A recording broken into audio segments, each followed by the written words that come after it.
Hello, everybody. Welcome to Elevating Your Life.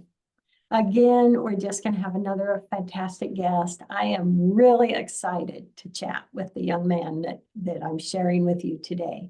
We have with us today Kyle Gillette. He is a master NLP coach, master MER practitioner, 3 times author, John Maxwell business and leadership coach, men's mentor, husband and a dad with diverse experience running 4 companies and a nonprofit. He now helps small business owners break free from limiting beliefs in 8 hours or less so that they are genuinely motivated and make more money. To this end, Kyle created the Blue Shirt Leadership Framework, helping his clients be self-aware leaders, lead with accountability, use a growth mindset, and empower others.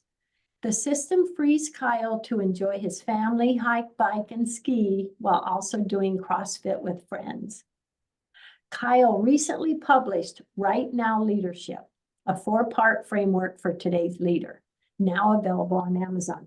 And here is the book. And Kyle, I have to say, I absolutely loved it. I just loved it. Welcome to the show, Kyle. Thanks, Paula. I appreciate it. I'm glad to be here. Excited to talk with you and your audience. Oh, so happy to have you.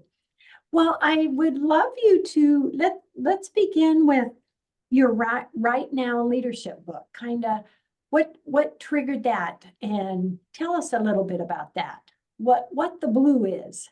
Sure. Yeah. So we'll start with blue, and then I can tell you what triggered it, because the trigger goes a long way back in my past, actually. So blue, you read it out what the acronym is, and people may have missed it. So I want to remind people of what it is.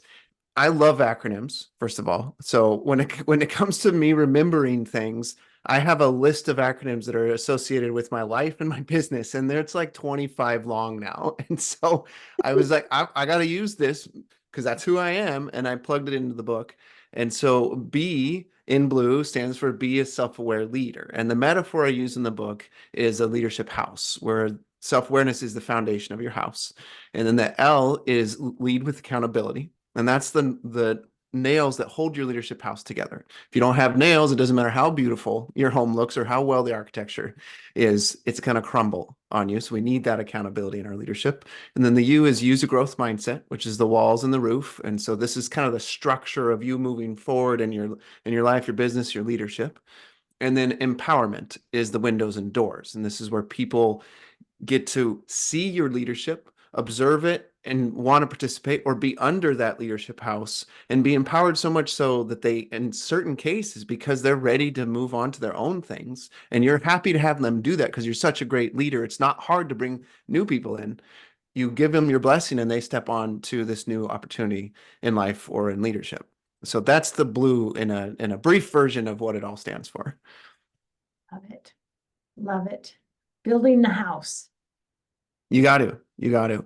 So the history is I worked for a men's mentoring program. I got invited to work in the program after I went on a trip to India, and I was wrapping up college, pretty lost myself in life. I got a phone call from a friend that was on that trip named John, and John said, "Hey, there's this mentoring program that I think would be great for you to be a part of." And I said, "Okay, tell me about it." Because at that moment in my life, I was terrified to become an adult. I was 22, wrapping up college, and wasn't real clear on what to do with myself for my life. And I was 40 pounds overweight, feeling pretty down on myself in a lot of ways. So I get this call with this opportunity out of the blue when I had, I think, less than 2 months to go in college. And it was this godsend, literally this godsend for me. So I said, sure, let me find out about it. I learned from him a little bit. I go do the interview, hour and a half later, after walking into this farmhouse that was built in 1885, this idyllic farm setting, farmhouse, talking to the president and the director of the program. And I stood up after interviewing with them, shook the president's hand, shook the director's hand, and then Jack said to me, "Do you want the job?" And that's not normal. Usually you give the candidate some time to think about it. You got to think about it, and on the spot they offered it to me, and on the spot after a moment's hesitation, I said yes, which then turned into 9.5 years of working in that program in various roles. So all of that experience there, and then experiences working with business owners for about 3 years before I wrote the book, I went and said, I think I have a framework I can use. I can put my experience from the program, my experience with my clients, and all these other books that I've read and put it together into a framework that people can benefit from. And voila, you have Right Now Leadership. Oh, and your framework, Kyle, what I picked up from that is this is something can help business leaders, entrepreneurs in just all aspects, different businesses, different, things that they're doing. And it's amazing. Yeah, I wrote it for the person, not for the business. Right. So I wrote it for the leader. I mean, the subtitle says today's leader. And so it's singular on purpose. It's not today's leaders, it's today's leader. And you said it right. Some people don't say it right. And I did that on purpose because it is for the person that is reading it. It's for them as the person to make these mindset and habit changes. And when you do that, what's inevitably going to happen is you're going to grow as a leader and improve as a human, if you will, and your business will follow, especially because the target is primarily those small business owners or small business leaders. Yes, that's so true because so let's say you as the leader, you're growing, and that what you do in your framework with people under you, and everyone grows. I mean, it benefits everyone to take on this great framework that you have put together. Yeah. So, I mean, really, self-awareness is one of the most fundamental keys of great leadership. But what I have found is a lot of the clients that I coach, they have a pretty good level of self-awareness, but it's the second part of the framework that most clients come to me for, whether they know it or not, and that's to lead with accountability. And it's not that they're unethical. It's none of that kind of thing. It's just why do we get burned out? Why do we get all these fires that we're putting out? We're stressed, we're anxious as business owners often. We don't have the confidence that we should. There's all kinds of stuff going on. That head trash is getting in the way. And honestly, the heart of that is we don't have the support that we need to help us continue pressing forward into our business. And so we can get discouraged, but then nobody knows. And so we just have to do that alone. And then we're over here on an island dragging around the driftwood to make this SOS sign that says, rescue me, help me out. But there's nobody that we can turn to often as business owners. And so the heart of it, the nails that holds the leadership together is having that accountability, having that partner or partners that can kick you in the butt and say, hey, good job, or step up, or whatever they need to do. And that came a lot from working in that men's mentoring program. Because those guys, they needed that. They needed the hug and they needed the kick in the butt to keep going forward. And as business owners, we're humans. We need that too. Let's be honest. Yes. And so would you say as a business owner, you have we need help or you need to do this, and opening up the self-awareness and realization and being open to those other things that can help them grow and move on and become better leaders, correct? Yes. What I've discovered is the more self-aware that I become or the clients I work with become, the more accountability you need, because that's going to help you continue pressing forward.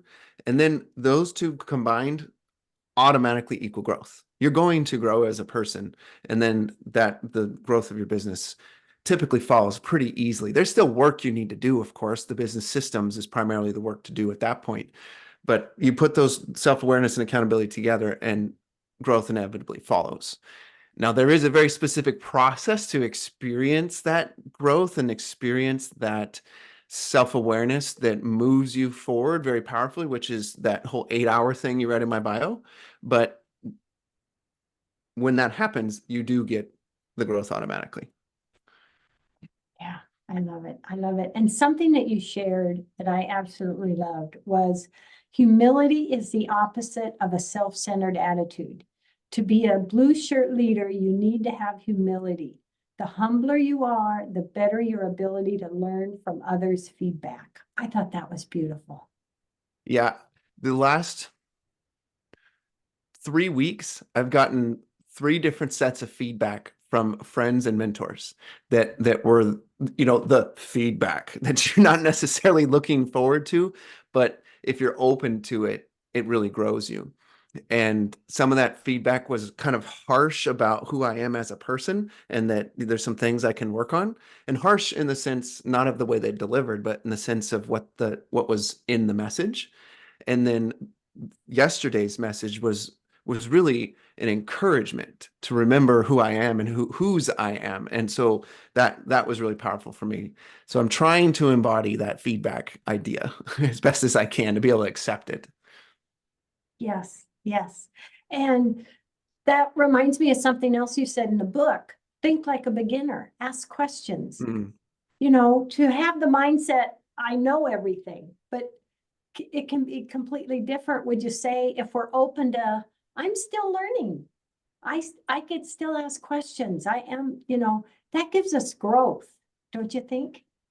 100%. I mean, I have several coaches in my life at almost all times. I have my coaches as it relates to physical world. I have a mentor as it relates to my spiritual world, and right now I'm in a mastermind as it relates to my business world. So you put those together, and that's the type of feedback, that's the type of input that I need to help me to learn and to grow for sure. I wouldn't be where I am by any means if I didn't have the mentors that I very fortunately have had in my life. Yes. And would you say empowering others has opened doors for you? Yes, 100%. Uh, One of the things that I love doing with my clients is helping them to do that, to learn what empowerment is and what it looks like and how to actually do it, because it's a buzzword. Self-awareness is a buzzword, so is growth. Actually, all the pillars are honestly they're a little bit buzzy, if you will. But when I teach my clients how to do the empowerment, and I could share that here if that's a Oh, fit. please Um, do. so I'll run through the five and I'll try to do them kind of quickly because I know we've got a window to fit things in. So when you think about a movie or a TV show that you absolutely love, what was a recent show that you absolutely love, Paula? Oh, gosh. Uh, well, I have favorite shows like Overboard. Okay. That's an old one. Uh, but recent ones have, I didn't enjoy Barbie. You did not. I did. I got a kick out of it. Oh, you did. Okay. Okay. Yeah. Okay, But so let's run with Barbie. When uh, you watched Barbie, did you find yourself leaving the theater or leaving your couch or texting a friend or having a conversation with someone else to your right or left? yes, I did. Oh, you did. Oh, well, that's a A problem little because bit. that Yeah. messes up the metaphor here. I didn't leave the theater. No, I was out of theater. Just, but I enjoyed the music and the dance and that's a biggie for me. I Right. love So, that kind of thing. so you were tuned in, right? Yes. Yes. And you weren't yawning and laying back and not giving the movie No, its due attention. no, I was giving it my attention. Yeah. So when it comes to empowerment, we want to approach the people that we have the opportunity to empower with that mindset. The mindset of this is going to be great. This movie or this person in my interaction with this person, this employee, it's going to be great. It's going to be an amazing experience. What I like to say is you have this expectation of success. You have this expectation that they're going to perform at a high level.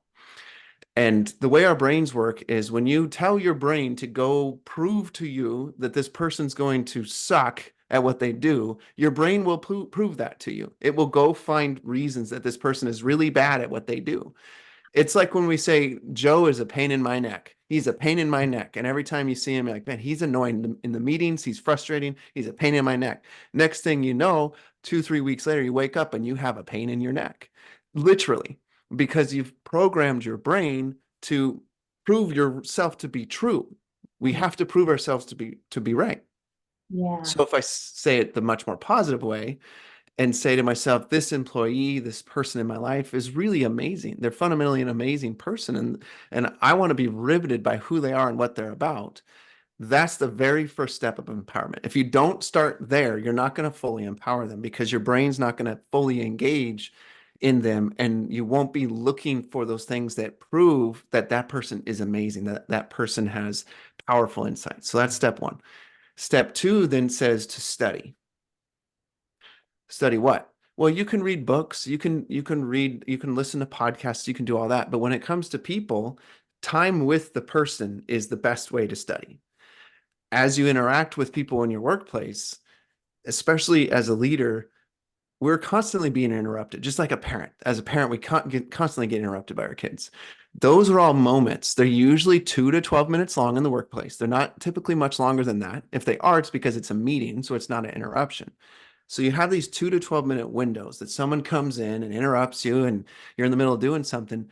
But instead of getting frustrated, you go to that first step. This person's fascinating. They're going to bring something that's of value, that's important, and then you study them as you have the interaction with them. You're looking for their body language. You're looking for their tone of voice. You're looking for, are they visual communicators? Are they audio communicators? Are they a feeling communicator? You can use a disc assessment type approach, and you study and you go, okay, who is this person? What's their type? Okay, you get that figured out. Then you can go to step three, which allows you to listen better and to ask powerful questions, open-ended questions. I'll give one question for people to think about and write down. It's 4 words, so if you're driving, you can do it. You don't have to don't write it down, please, if you're driving, but you'll remember it. 4 words. What do you think?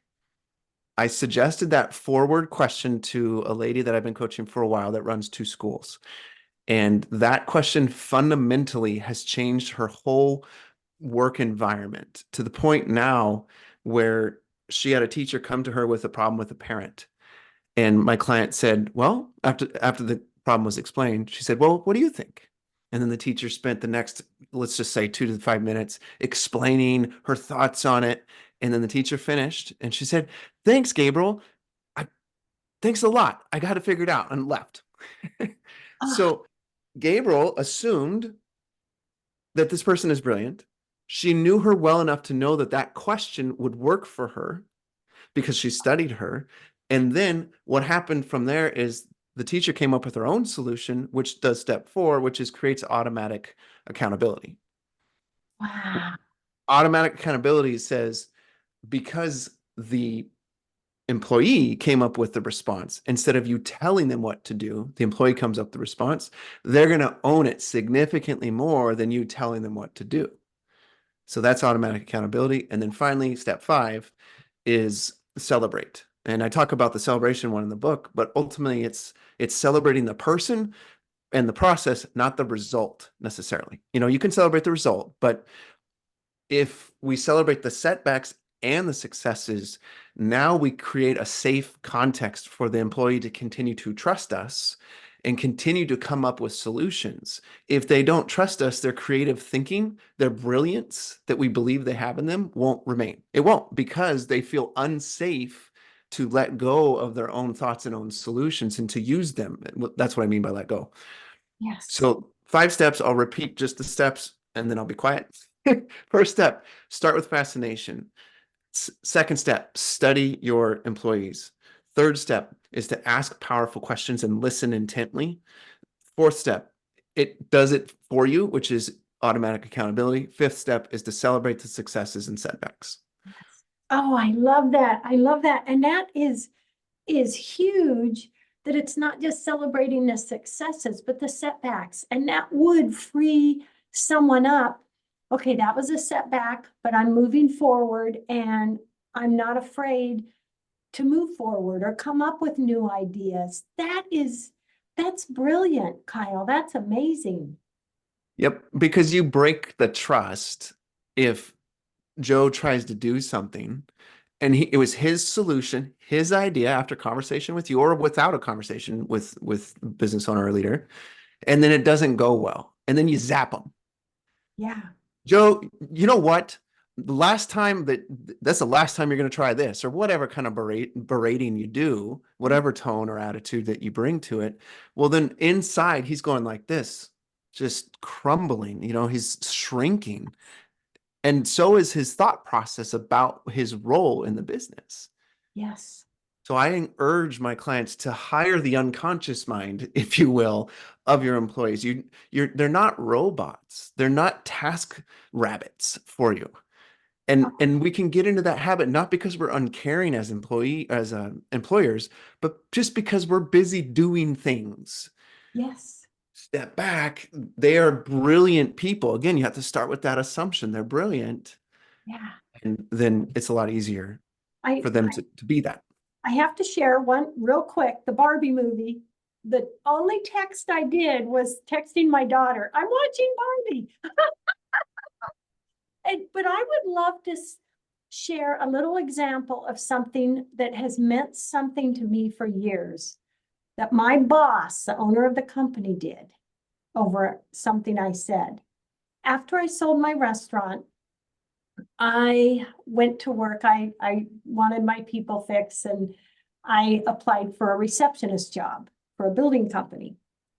And I got the job, and I said, a couple weeks in, I said to the owner of the company, just so you know, I take my job very seriously. I am the first impression of your company, whether they call, whether they walk in the door. And do you know what? About a week or two later, they gave me new business cards that said Paula Vail, first impression representative. Nice. But I'm seeing that as such a great example of the leader, you know, connecting with, the employee, the receptionist. Yep. When I worked I ran a pet resort for 3.5 years in California. Cool story, fun experience, amazing. But one of the things we talked about is that all the hosts, so the hosts are the people that are taking care of the dogs and taking care of the customers. All the hosts are authors of first impression. And what we did, we had the hosts run. They didn't run with the dog, but they ran to the customers when the customers drove up to the office, because it was in a kind of rural area. And then when they went to get the dog, as long as they didn't have a dog on a leash, they ran to the kennel area where we had a ton of buildings and whatnot where the dogs got to stay in. And this is a really powerful first impression for sure. But if you hire someone, so let's talk about first impressions for a moment. If you hire someone, what is the impression that you're giving them from day one, or really interview one or email one? Because in that email or that interview, if you're setting the tone that you expect them to be phenomenal at their job, you expect them to perform at a really high level, you're setting the tone for success for that person and obviously for your organization, which means a lot less fires and a lot less stress. So that foundational piece and empowerment of assuming they're amazing is really paying off in the long run for people. Oh, I love it.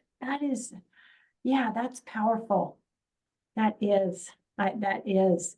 And something else in your book that I love, because I'm really big on gratitude. According to Harvard Health Publishing, research shows that gratitude is strongly and consistently associated with greater happiness. That Yep. is fantastic. Gratitude is fuel for joy, right? Yeah, yeah. And so would you say in the coaching area or leadership, gratitude of yourself and valuing yourself and gratitude of those you're training or working with, is that an important thing? Yes. So I'm trying to think of a quick story here. Yes. So I have a client that I've worked with for about a year now. She runs a nonprofit that's basically going to national now. Before we started working together, it wasn't at that place, but now it's getting to national. And what's been really cool about the process is I've been able to continually show her appreciation for who she is in her role and who she's becoming. And you know how people's countenance changes, their expression on their face. It's not just a smile. It's not just a show of, oh, I heard that. It's more of a lifting. Their color changes. this is what happens with my clients when I point things out about how they're changing, how their attitude is changing, or the way that they speak to themselves. Because that's a bugaboo for so many people is the way we speak to ourselves. And I'll share those things and the shifts that they're seeing, or I'm seeing in them. And man, it lights them up. And I know it makes a big difference because from time to time, I'll hear back from them in a text message or a email about how much that meant to them in that moment, to hear that the appreciation and gratitude for who they are and who they're becoming. I love it. I love it. Oh my goodness. Kyle, this is so fantastic. Please share with everyone how they can learn more about you, and that type of thing. We have about 5 minutes left. So Sure. what last Awesome. do you want to share? Yeah. So you can connect with me by going to blueshirtcoaching.com. And most of my socials are also Blue Shirt Coaching. So Facebook and LinkedIn and what else? Instagram. Those are all Blue Shirt Coaching. And if you are interested in learning more about the book or reading the book, I have it for free right now as an ebook on my website. So you could just click the book link or type blueshirtcoaching.com/book, and you get to download that book. And then I offer a signed version of it. You have to pay for that, but I offer a signed version of it, and I'll leave you a personal note and all that. So I'd love to have people grab a copy of the book either way, so that they can learn more, because there's 20 habits and 20 mindsets in this book that today's leaders can use. And it's designed in such a way that you can apply them right now. Right? We didn't talk about the beginning of the title of the book, but it's titled that because the habits and the mindsets are designed in such a way that you can apply them right now, and they're tied a lot to your identity, who you are. So it's not just actions you take. And in the back of the book, I have a list of what it looks like to embody all the habits and mindsets and their identity type terms, which is powerful because it embeds into who you are. And so it's not just these mindsets that you have to work really hard and grind to make happen, or these habits that you have to grind. It's becoming a better version of yourself. It's becoming the leader you're meant to be, which is what I often say in the book.